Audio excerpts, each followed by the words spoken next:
Hello there, Cougars, and thanks for checking out another installment of your Keancast. I'm student meteorologist Scotty Holmes. Let's go right to your weather headlines. And for Christmas, thought I'd go with the list. Is it naughty or nice? You be the judge of this. Coming to an end. Basically, that's about the fall coming to an end, new beginnings, about new winter season upon us, and it's 28 degrees and sleeting. Why isn't not snowing? We'll check that all out and more in just a little bit. But for now, let's check out your almanac for this week. And for your almanac, the almanac average high 41 degrees and your average low into the upper 20s. It's for records. You have to go into the Wayback Machine. 69 back in 1964. And look at that record low. Chilly. 1 degree below zero back in 1980. Record rain, 2 3/4 of an inch back on the 22nd of December 1983. Record snow, 26 inches back on December 26th, day after Christmas, 1947. Let's take a look out at our average highs for this week. Average highs for our area, only in the 30s, some 40s down to the south parts of New Jersey, 20s up to the north and near Maine, 50s down near Roanoke, Virginia, and we have 50s out near the Californias, and 20s and 30s out toward the Rockies. For overnight average lows, 40s out to the Pac Northwest. You got teens and 20s out toward the Rockies. 30s you go farther east. 40s down to the south. And for us, we'll stay mainly into the 20s, maybe possibly near freezing for some nights. And we want to remind you that winter solstice, the winter arrives officially December 22nd, which is a Saturday, 1:08 a.m. So if you're up doing something, you could celebrate winter. Yippee. And hopefully we will get some snow as well.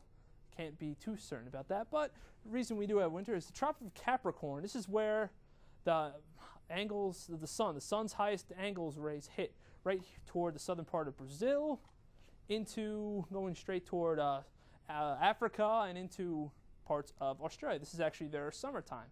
As you go from the southern hemisphere, their winter is their summer. As temperatures get nice and warm, you do see some angles of sun getting toward us, but not much in a way. That's why December 22nd is the shortest day of the year. And to illustrate that, I made a nice graphic for you. See, December 22nd, the sunrise is at 7:18 in the morning, sunset right after 4:30. So that gives you a total daylight time of 9 hours and 15 minutes. Look at this. When we go back to school on the 22nd, sunrise 7:15, sunset at 5:01. Total light gained 31 minutes just in a month. And think about this. 2 months from then, you're talking about spring, we're going to have 12 hours. You tack on another 2.5 hours to that. So it's not too bad. We're going into the good light period now. Does that help us really with snow? We'll check it out right now. The Futurecasts have high pressure into the area for Friday, and it's going to start slowly slipping off the shore.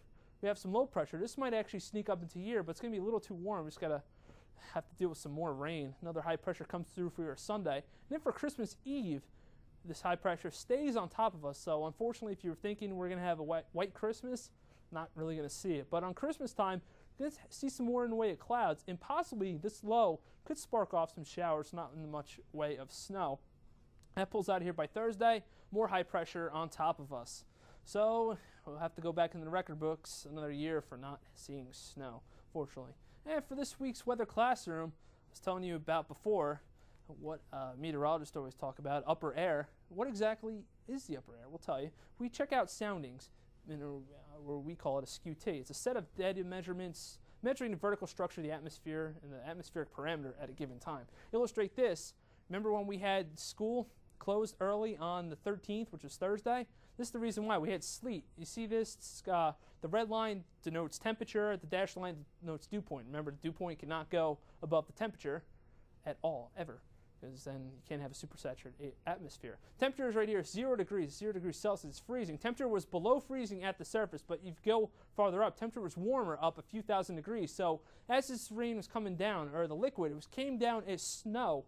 Then it got to the warmer parts of the atmosphere, into the troposphere, warmed up, and then it came back down to the surface as sleet. That's where we got the sleet from, unfortunately. And just remind you, visit our website, hurry.keene.edu, click on the Keancast logo, get any information 24/7. This brings us to our 7-day forecast for Friday and Saturday. It's going to be nice, especially a nice beginning of winter. It doesn't feel much like winter. Temperatures into the 40s. Sunday is going to warm up ahead of a cold front. Temperatures will be into the low 50s. By Monday, the cold front gets out of here. Temperatures will be into the 40s. For Christmas, unfortunately, it's going to stay dry.